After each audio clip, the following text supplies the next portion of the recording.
सबको जय श्री राधे। साधना के उच्च स्तर का अनुभव और साधना में कब हमें सफलता मिलती है, कितना जप करने से हमें शक्तियाँ मिलती है और कौन सी शक्तियाँ मिलती है, क्या उत्पन्न होता है। तो सबसे पहले बात करते हैं कि साधना के उच्च स्तर का लक्षण क्या है।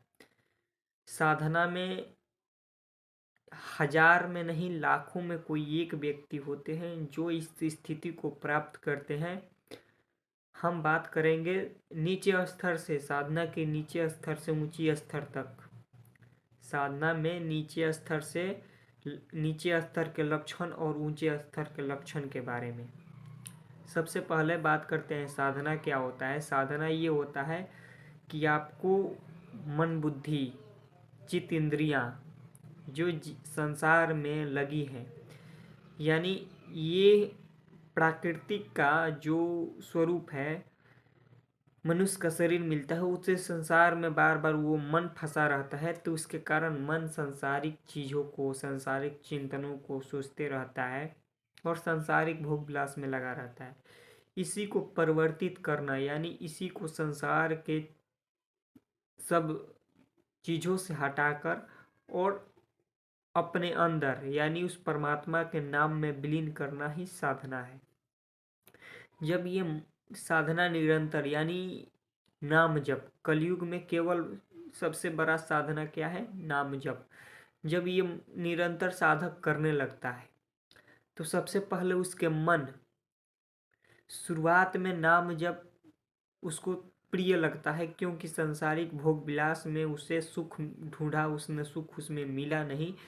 तो अब भगवान का नाम जो कि संसार के सब सुखों को देने वाला, सब आनंदों को देने वाला है, तो उस जीव को वो नाम जप मिला, उस जीव को नाम जप में थोड़ा रस मिला शुरू में, तो वो नाम जप करने लगा। अब क्या होता है कि जो व्यक्ति निरंतर नाम जप करता है, तो जो सत्संग सुन के साधना में चलते हैं, तो उन्हें शुरू में नाम जप प्रिय होता है, क्योंकि उनका मन जो है मलिन होता है और उनके अंदर घबराहट होती है। तो नाम जप से उनके अंदर शक्ति मिलती है, राहत मिलता है, मन को पकड़ने की शक्ति मिलती है।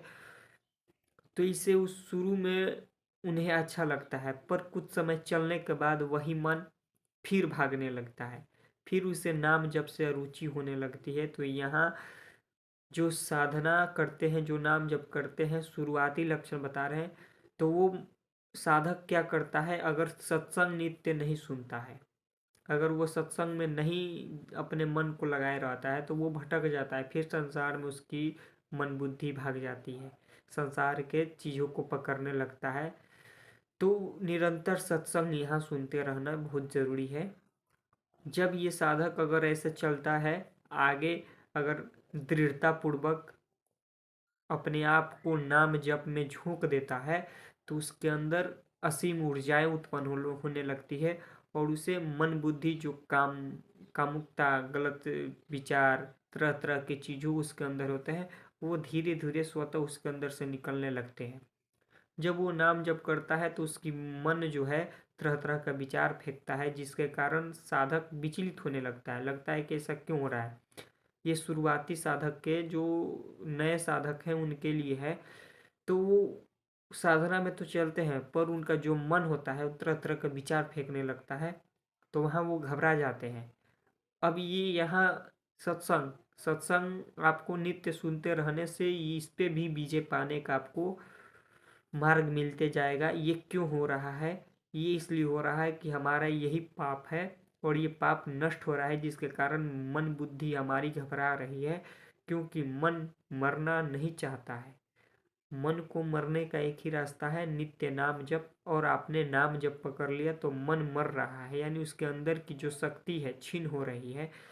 अब आपके अंदर वो आ रहा है, आप नाम जप कर रहे हो, तो यानी आप उसको पकड़े रहे हो, तो वो छोड़ना, आपको हटाना चाहता है।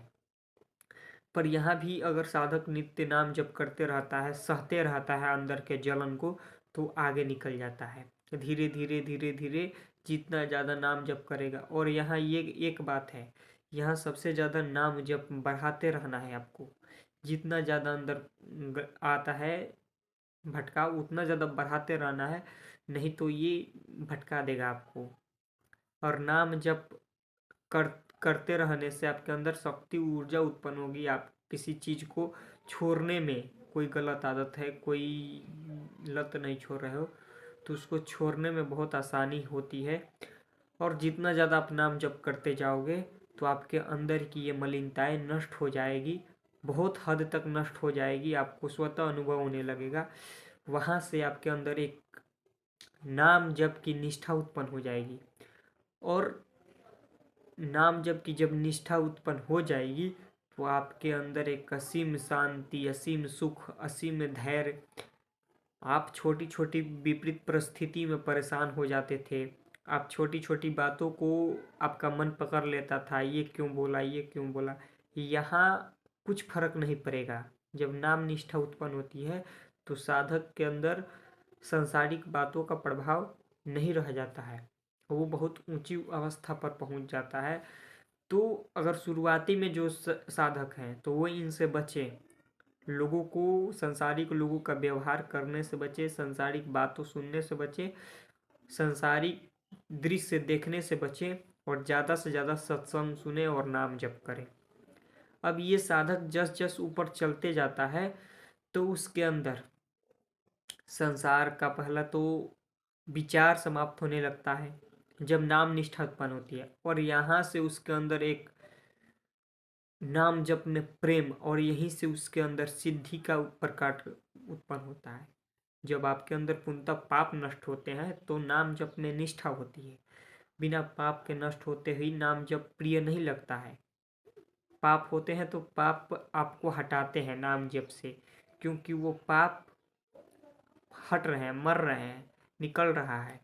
तो पाप जब होता है, इसीलिए कहा गया है कि जो व्यक्ति पापी होते हैं उनको भगवान का नाम नहीं प्रिय होता है। इसीलिए नहीं होता है, उनके अंदर पाप भरा है। और ये भगवान का नाम सर्व शक्तिशाली है, इस कलयुग में सब शक्तियों को प्रदान करने वाला है। जिससे उस व्यक्ति को नाम जप में रुचि, घबराहट होने लगता है, उसका मन पहले ही उसको डरवा देता है, पहले ही उसको तरह तरह की चीज़ों को करने लगता है, जिसके कारण उसके अंदर की जो नाम जप में उसको चलना चाहिए वो नहीं चल पाता है। तो ऊंची अवस्था की बात करते हैं। अब ऊंची अवस्था, नाम जप में ऊंची अवस्था क्या होती है? जस जस आप नाम जप करोगे, आप कितना भी भीड़ में हो, आपके अंदर कोई प्रभाव नहीं पड़ेगा। आप लाखों के भीड़ में हो, आपके अंदर संसार की कोई चीज़ों का प्रभाव नहीं पड़ेगा। हाँ, हद ज़्यादा रहने से थोड़ा प्रभाव पड़ सकता है, वरना आप अगर 50 लोगों के बीच में बैठ गए तो वहाँ आपका अंदर कुछ प्रभाव नहीं पड़ेगा। ये ऊंची अवस्था का साधक का लक्षण है। अब सबसे अलग, यानी जब ऊंची अवस्था पर साधक पहुंचता है तो उसे सबसे ज़्यादा नाम जप, यानी नाम जप जब करता है तो उसे ध्यान में प्रवेश होने लगता है, और उसे अद्भुत अद्भुत ज्ञान प्रकट होने लगता है। वो संसार के रहस्यों को जानने लगता है, वो संसार के सब चीज़ों को जानने लगता है। ये संसार क्या है, ये संसार माया क्या है, ये जीव क्या है, ये जीव को क्या कर रहे हैं, उनके अंदर सब स्वतः प्रकट होने लगता है। जिससे उस साधक को बहुत शक्ति मिलती है, और नाम जप में वो तल्लीनता आगे बढ़ते जाता है। तब उसे सिद्धि मिलती है। सिद्धि क्या होती है? उसके मन की शक्ति, यानी जब विचार शून्य अवस्था पर होने लगता है, जब नाम जप करते करते अंदर उसके शक्ति प्रकट होने लगती है, तो विचार उसका, वह साधक क्या होता है, विचार को भी पकड़ने लगता है। जब ऊंची अवस्था पर साधक पहुंचेगा तो उसके अंदर विचार को भी पकड़ने की शक्ति आती है। ये विचार, हमारे अंदर घमंड आ रहा है, हमारे अंदर काम आ रहा है, हमारे अंदर ये बातें आ रही है, ये बातें भटका रही है, वो पकड़ेगा। वो देखेगा कि ये आ रहा है, इसको फिर इतना सूक्ष्म मन हो जाता है, इतना सूक्ष्म विचार हो जाता है कि आप उस विचार को देखने लगते हो। ये विचार ये आया, ये विचार ये आया, और इसी तरह वो साधक ऊंची अवस्था पर और पहुंचते जाता है। ये ऊंची अवस्था का लक्षण है। यहाँ तक पहुंच गया जो साधक, उसके अंदर सिद्धियां का उत्पन्न प्रभाव, क्योंकि मन जब शून्य अवस्था में होता है तो सिद्धियां आने लगती है। सिद्धियां और ज़्यादा तपोबल बढ़े, नाम जब जितना करोगे आपके अंदर तपोबल बढ़ेगा और तपोबल से सिद्धियों का आकर्षण आपके अंदर होने लगेगा। तपोबल के कारण ही सिद्धियां आती है, क्योंकि सिद्धियां नहीं, निगेटिव शक्ति भी आती है।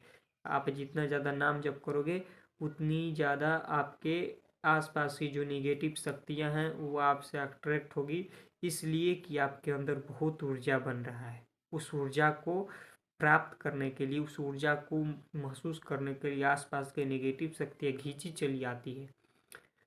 तो ये ऊंची अवस्था का साधक का लक्षण है। तो फिर मिलते हैं अगले वीडियो में। तब तक एक बात बताते हैं कि सिद्धियाँ क्या होती है। सिद्धियाँ जो आपके अंदर, पहले आपका तो किसी के पास में बैठोगे, किसी की कुछ जानने का प्रयास करोगे तो स्वतः आपको पता चलने लगेगा कि ये व्यक्ति क्यों आया है, ये ऐसा क्यों बोल रहा है, इसको क्या प्राप्त करना है, ये हमारे पास किस उद्देश्य से आया है, ये पता लगने लग जाएगा। आपके अंदर निगेटिव ऊर्जा को महसूस करने की शक्ति आ जाएगी। ये व्यक्ति इतना निगेटिव है, ये व्यक्ति इतना निगेटिव है, इसकी ऑरा इतना निगेटिव है, ये सब ऊंचाई का लेवल का है। तो जितना ज़्यादा आप नाम जप करोगे हर चीज़ आपको मिलेगा। आपके सातों चक्र जागृत हो जाएंगे। एक वीडियो सातों चक्र पर भी बनाएंगे। तब तक आज्ञा दें। जय श्री राधे।